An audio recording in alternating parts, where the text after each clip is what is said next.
latest arrival of Vietnamese refugees seeking sanctuary in Hong Kong.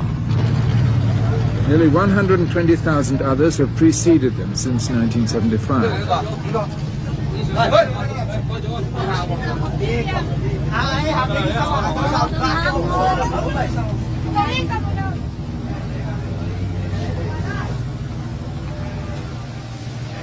They have been warned, however, that if they put themselves in the care of the Hong Kong government, they will be taken to isolated closed camps where they'll be cut off from the rest of the Hong Kong community. Their relief at having escaped from Vietnam and surviving the journey to the safety of Hong Kong shores far outweighs any anxiety about the closed camps. Besides, although they have been offered assistance to leave Hong Kong waters, there are no viable alternative destinations within their reach. And even the most resigned amongst them have no real idea what their new life will be like as detainees of the Hong Kong government, perhaps permanent ones.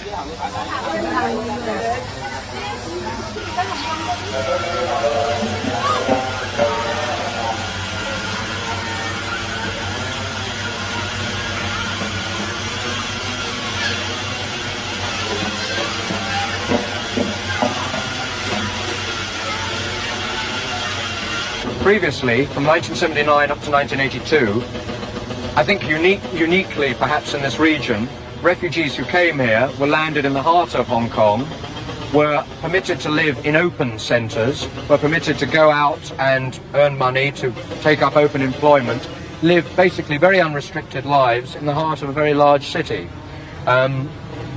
We stuck by this policy for 3 years in a way that other places were unable to do so. Indeed, many just accommodated refugees on the border.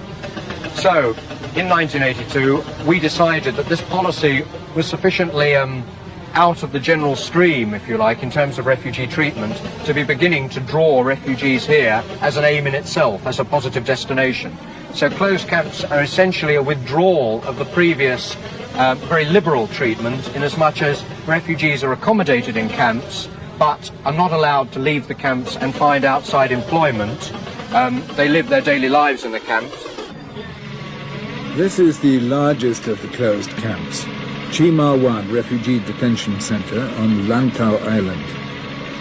Most of the 3,500 refugees here are illiterate peasants and fisherfolk, whereas in the early years of the influx, the majority who fled were from the educated middle classes. On arrival, the authorities first informed the newcomers of their rights by reading the official camp rules and regulations. Listen to the officer. He wants to talk to you. He's going to hand out the camp rules.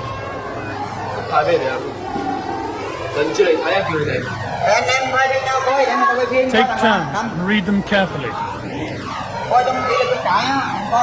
Once you have read them,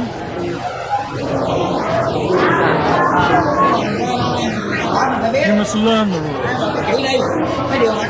You must then try to remember what things you can or cannot do. You must not throw rubbish, or you will be punished. You are not allowed to receive cigarettes from outside.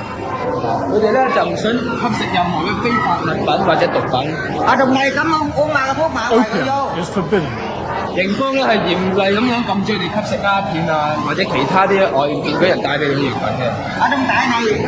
Everything in this camp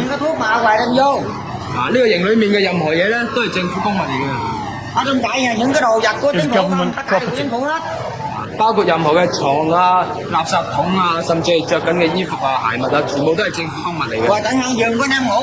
The beds, clothes and utensils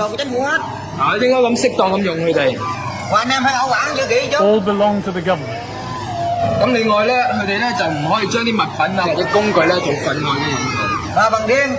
You must remember to look after them. Almost all personal possessions are confiscated. Anything considered valuable by the camp authorities is loved to be returned only if and when the refugee leaves the camp.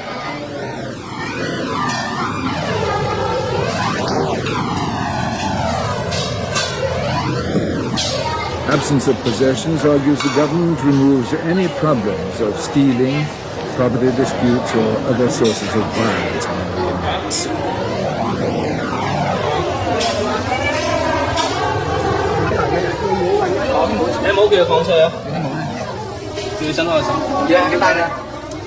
The search is a thorough one. Metal detectors seek out concealed gold or weapons.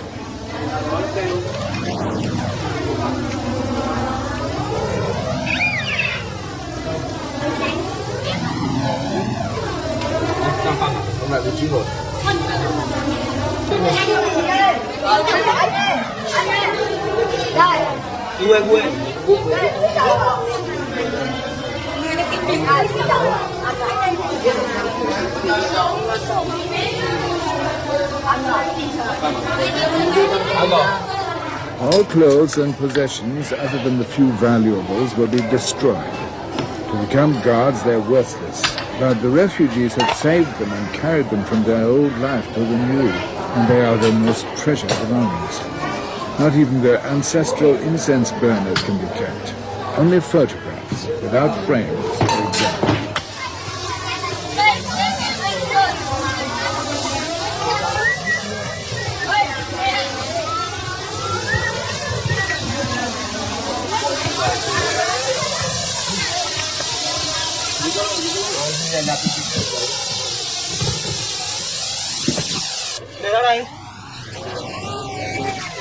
Once their possessions have been disposed of, the processing of the refugees themselves begins.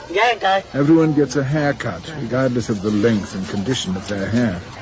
Camp administrators justify this on the grounds of health and hygiene, even though standard medical opinion denies that it is necessary. The men find the haircut intolerable, the women find it humiliating and degrading. Long hair is a symbol of beauty and femininity in Vietnamese culture, and girls spend years growing and grooming it. In anticipation of the hairdresser's scissors, some women make futile attempts to conceal their hair beneath scarves or under their collars. Such attempts are doomed to failure, however, as no one is exempt.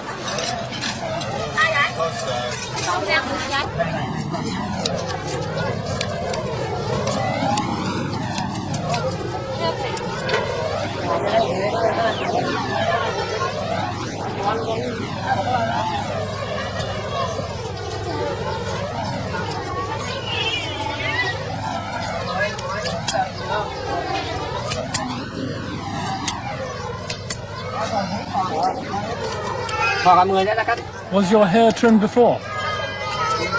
Yes, where I work.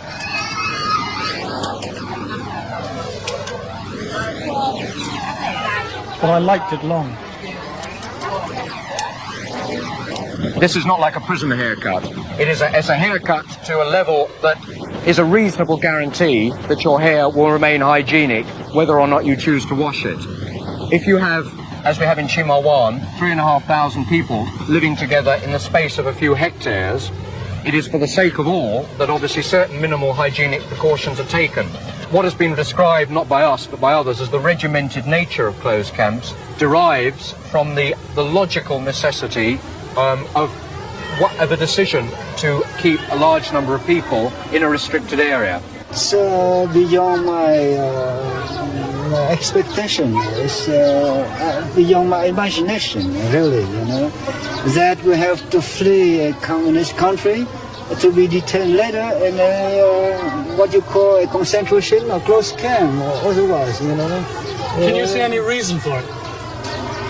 Well, I may understand some reason, but a camp is a camp, you know, and people in your camp are really detained with you. You are treated as criminal, and I really, it's beyond my imagination, really.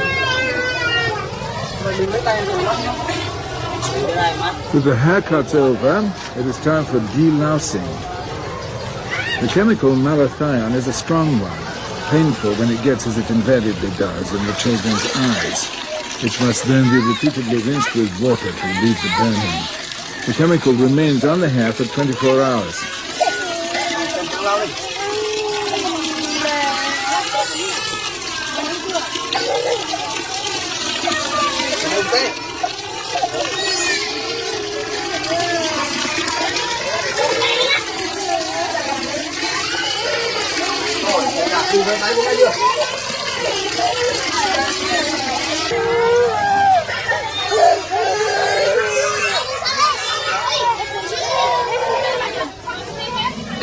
The refugees are now ready to receive their new possessions, although it has been made clear that they must not be kept, only used. As government property, they must of course be signed for. What's your name?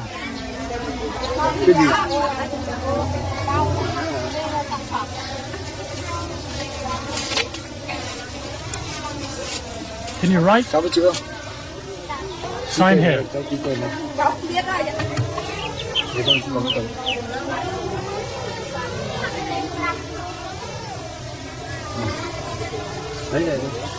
Next. Tiếp tục chị lên đi. Mê lại đằng sau nữa. Clothes are provided by charities, mainly through the Salvation Army. And although clean and serviceable, they bear little relation to the dark traditional dress of the Vietnamese.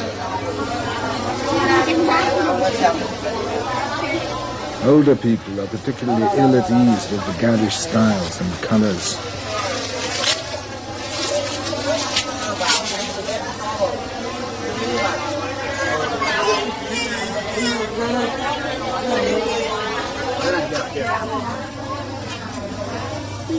This is a woman's blouse. Áo đánh bà này.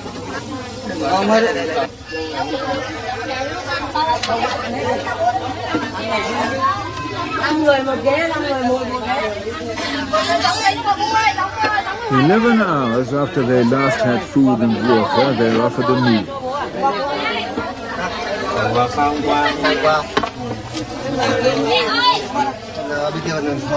It is their first taste of the unvarying, if adequate, diet, eaten with their borrowed utensils.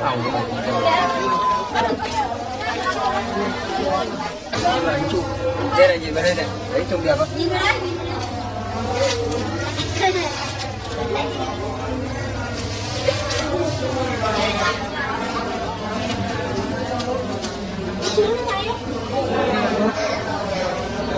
em kìa, nhìn em.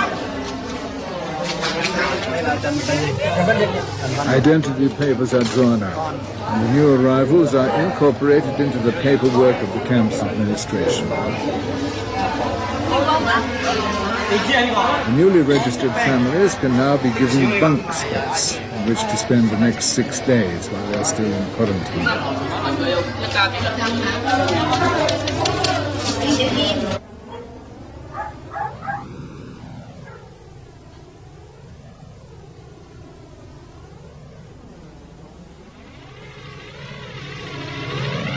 Hong Kong's closed camps were introduced as a deliberate deterrent in an effort to stem the flow of refugees from Vietnam. Before this policy was introduced, Hong Kong had the most liberal and humane refugee policies in all of Asia. And in fact, some 14,000 refugees have been given permission to stay in Hong Kong permanently. But by 1982, over 100,000 boat people had fled to Hong Kong from Vietnam and were housed in open camps within her more densely populated areas. No new refugees are being sent to these camps now, and the numbers in them are slowly dwindling as the more fortunate ones leave to be resettled abroad. But some 8,000 refugees still live in these open centres, such as this one in Kowloon, many of them having been here for over 4 years. These refugees are allowed to find work and to shop outside the camps, which have become more closely integrated into the larger community.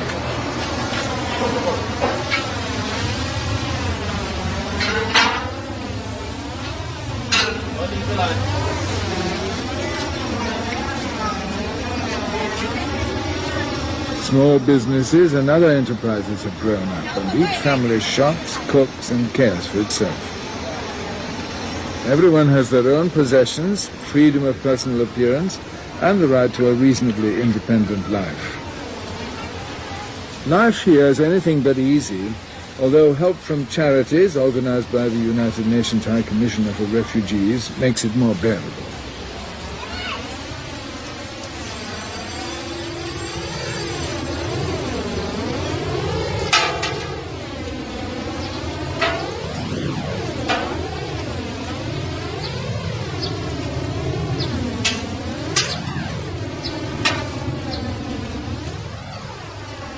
Here, the space allocated to each family is similar to that in Chima 1. But in these more open conditions, even a bunk can become a temporary home.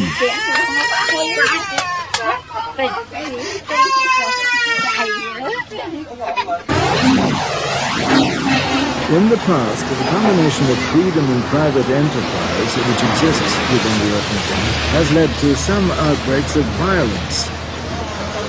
These, however, and the general level of health and hygiene within the camps are certainly no worse than in many of the densely populated areas of Hong Kong.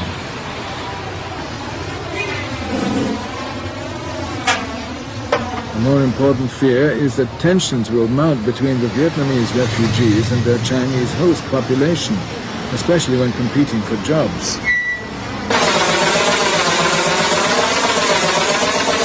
Now, the Vietnamese refugees seldom get prestigious jobs like those in this factory, making very abundant reasons. More often they end up with jobs that the Hong Kong workers are reluctant to do.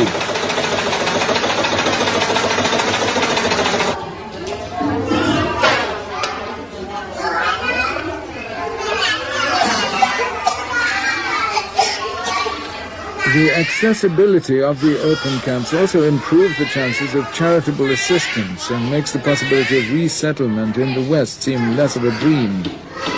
Most refugees believe that education, especially in English, is the key to resettlement opportunities.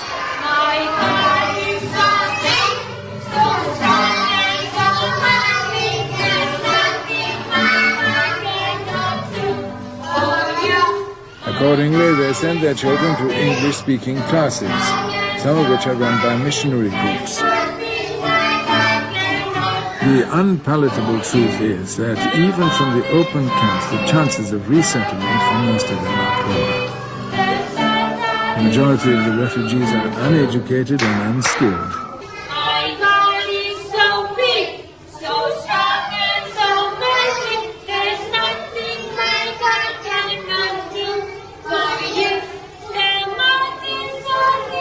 These children may hope that they are closer to a resettled future, but their true prospects are bleak.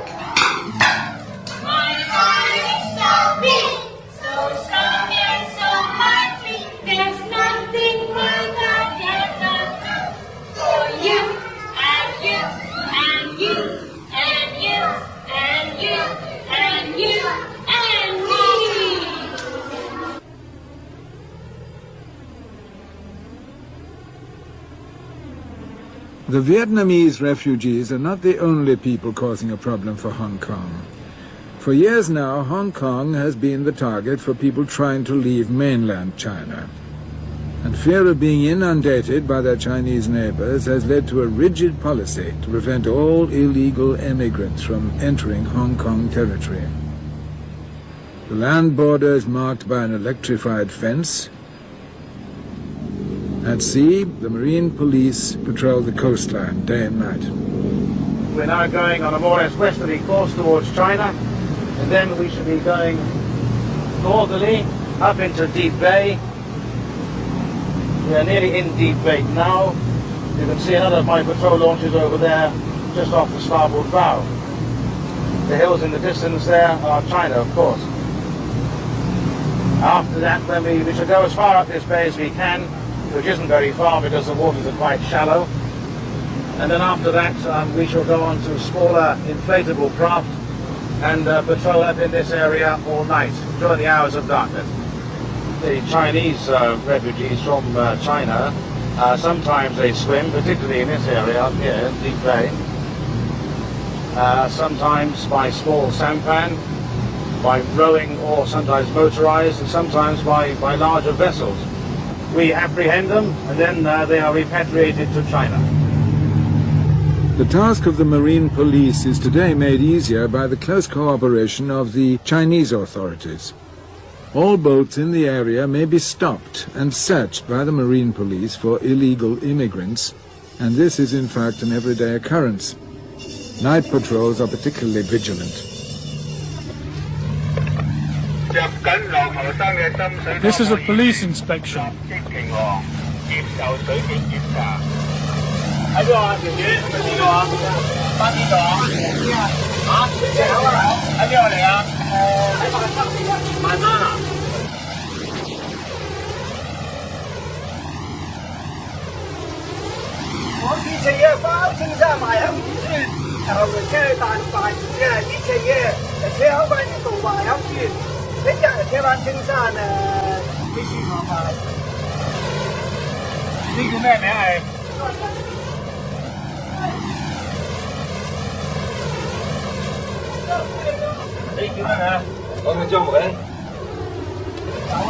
Nothing suspicious was found on this boat, and it was allowed to go on its way.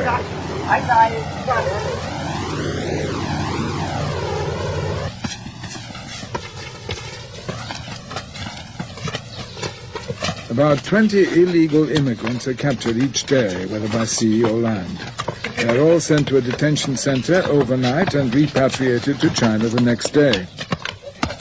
The policy is unbending. Not even those with close relatives in Hong Kong are allowed to remain.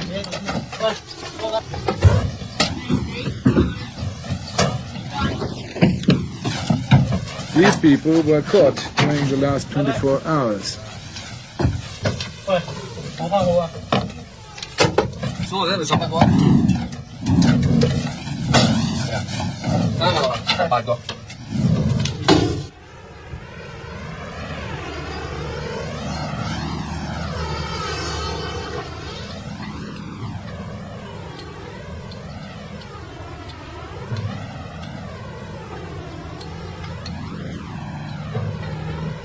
At 3 p.m. each day, in no man's land between Hong Kong and China, hidden away from the eyes of the public, the latest captives are handed over to the Chinese police.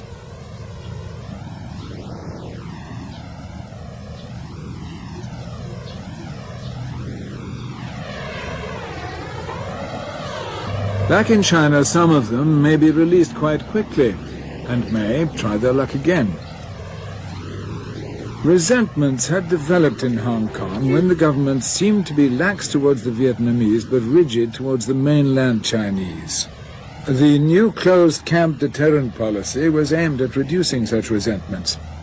We have stuck by what I think was a general agreement in 1979 that countries in the region would provide temporary asylum and that places in the West would provide permanent homes, permanent resettlement for Vietnamese who insisted on leaving Vietnam and seeking asylum elsewhere.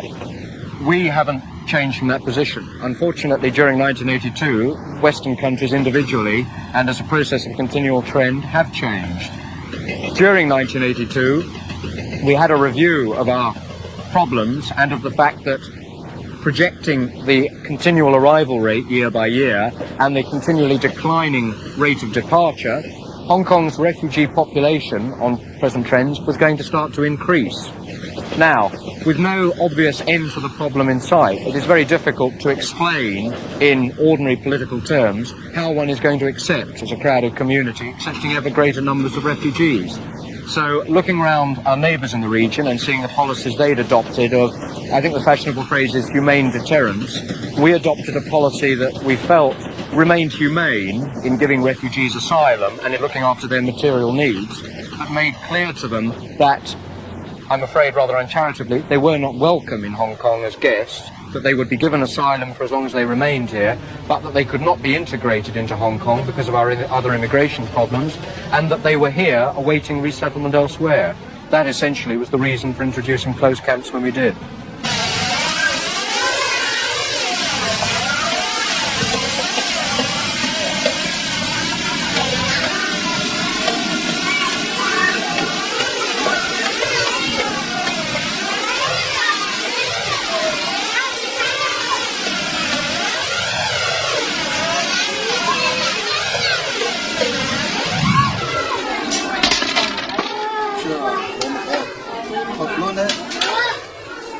80-year-old Lung Nguyen did not expect even to survive the journey to Hong Kong when he and his family fled Vietnam a year ago. He escaped with his son, daughter-in-law, and grandchildren, but was unable to bring his wife with him.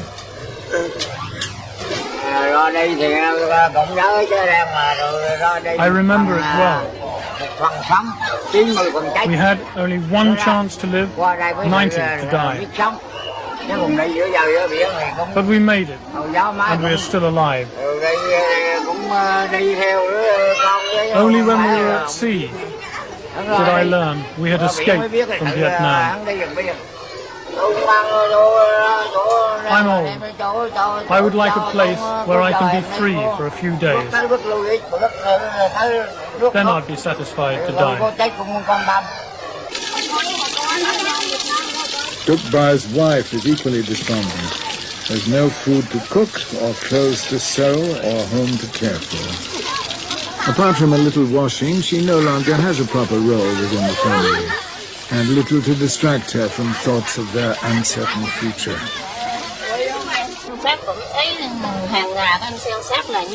Those refugees who have relatives outside can receive clothes and sweets. I don't have relatives, so when my children ask, I have nothing to give. I have to hope every day that some country will take us. There is no future for my children here.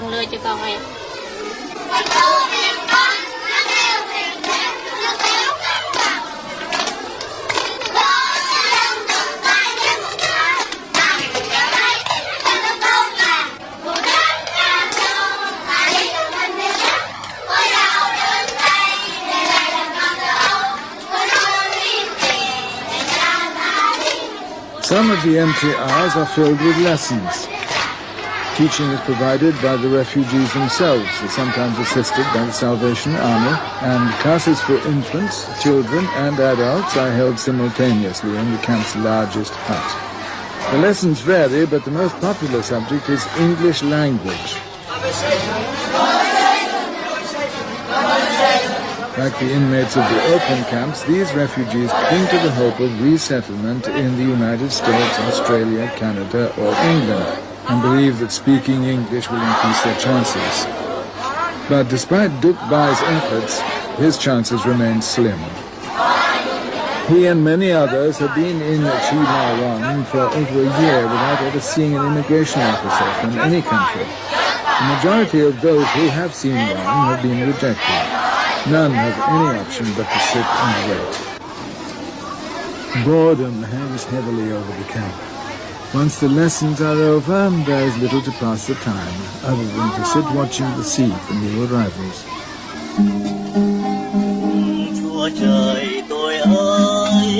God, don't abandon me. Please don't abandon me. I'm like a fox, lying on the ground. I'm like a deer, lost in the jungle. Please don't dislike me. I'm not to blame. I've lived in darkness. I've lived in sin. But don't desert me. Don't abandon me. Please love me.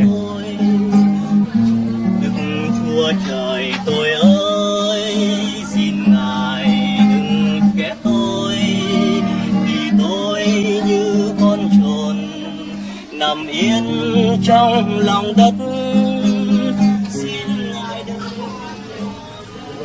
The camp population is growing. The birth rate is more than double that of the rest of Hong Kong. In 1 week alone, 10 babies were born in Chi Ma Wan, and the maternity unit is seldom quiet. The new arrivals are unaware of their predicament, but their innocent presence underlines the almost hopeless situation of their parents.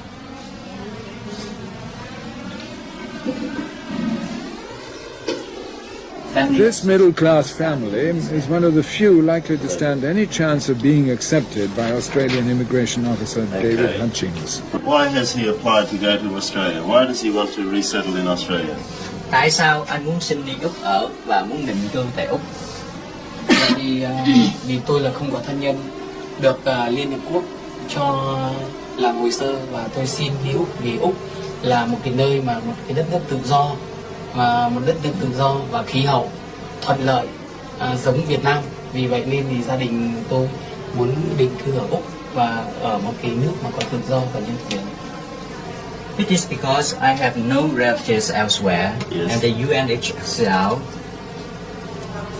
submit the case for me to Australia. Right. And I know that I would like to live in a freedom country. Australia is a freedom country, and Yes. then the weather is the same as in Vietnam. Is it? I see. Well, we won't include a geography lesson, but I appreciate what he said. Tell him I am going to do my very best to help him. I'm going to try and arrange what is called a community sponsorship in Australia. Refugees are very indomitable people. They're very determined, and they take great risks in leaving. And I admire them for it. Our problem is that we're caught in the middle, and while one admires them individually for taking these risks, it is very sad for us to see that having taken the risks, they found themselves absolutely nowhere, because we cannot absorb them, we cannot offer them a permanent home in Hong Kong, and everywhere else seems, certainly in the West, seems to have taken the view that the problem is in some way solved, whereas having been around our refugee camps, you know full well it isn't.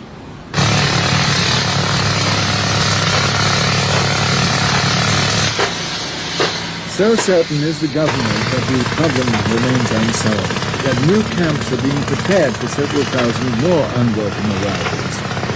The deterrent policy is to continue, the new camps following the pattern of Chi Ma Wan. Prison-like in construction, they isolate the refugees on small islands around Hong Kong. The reasoning behind the government's decision is clear, but the effectiveness of closed camps has yet to be demonstrated. If they do not deter refugees and subsequently reduce the numbers arriving, then their sole effect is seriously to diminish the quality of life for people who have already suffered considerably. Certainly the boats keep coming, and many of those in them are fully aware of the closed camp policy even before they set out from Vietnam. This Hong Kong fishing boat saved 52 Vietnamese from almost certain drowning by rescuing them from their sinking vessel and bringing them to Hong Kong harbour to be processed by the police.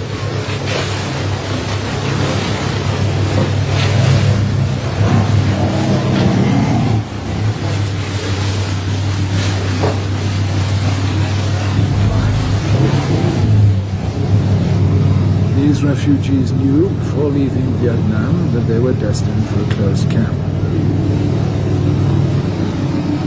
I can speak English a little. Can you tell me where you have just come from? We come from Vietnam, in Huế City. How many days have you been on this boat? We on the boat 6 days. 6 days? Yes. From Vietnam to here, 6 days. 4 days on the sea and 3 days on this ship. Wow.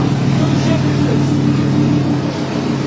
When we on the sea, we are lacking food and water, and we are almost die. So that we meet this ship, and they take us.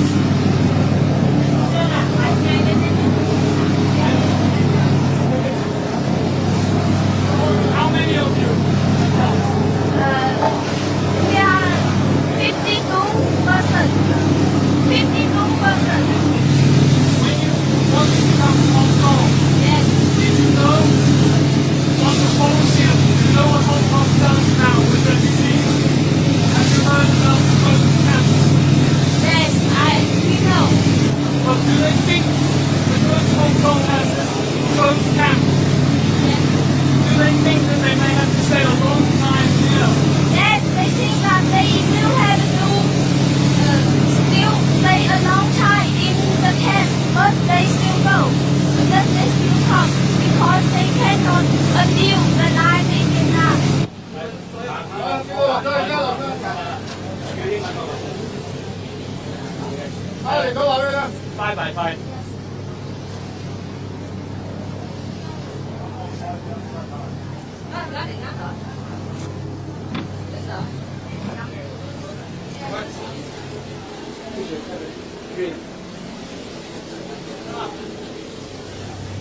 But before being taken to the camp on Lantau Island, the 52 newcomers are given a chance to leave Hong Kong and try their luck elsewhere.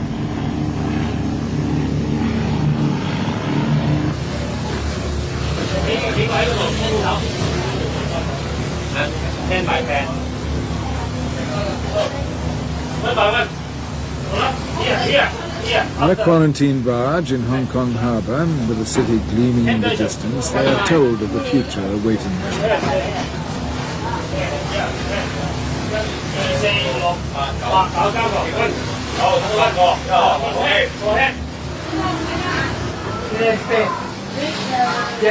English or Vietnamese? You read the language. An official notice is read out to them. It says, all former residents of Vietnam seeking to enter Hong Kong since the 2nd of July 1982 are detained in special centres. If you do not leave Hong Kong now, you will be taken to a closed centre and detained there indefinitely.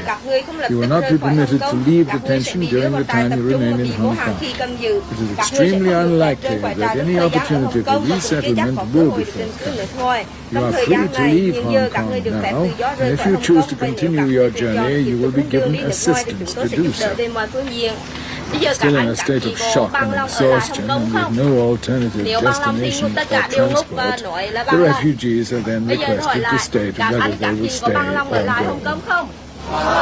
They agree unanimously to remain in Hong Kong and wait patiently to be taken to Chima 1. Hong Kong's desperation to rid itself of the Vietnamese problem reflects a worldwide rejection of their plight. Some Asian countries are reluctant to take them in at all.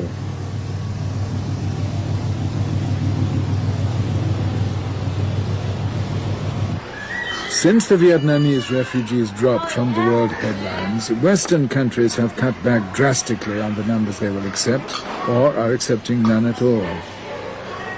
Until they reverse this policy and allow more of the refugees to leave Hong Kong, the government there is faced with a growing political nightmare. Its attempts to deal with it leave thousands living in hopelessness. But the only real solution is outside their hands.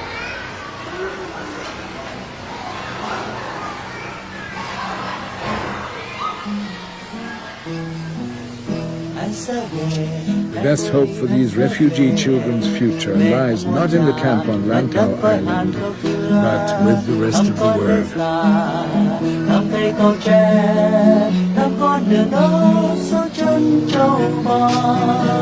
Anh sẽ về, em ơi anh sẽ về thăm ngôi nhà, về đất với hàn dấu thưa, muốn em muốn mẹ, muốn bao người thân, sẽ nói sẽ cười, sẽ vui nhiều đôi. Đưa em vào gió, sẽ trao cành hoa, thả sâu trồng lại cho em. Bông hoa tan vươn đầu về, anh sẽ về, em ơi anh sẽ về, dù đêm không ngừng hay mất thích người thân.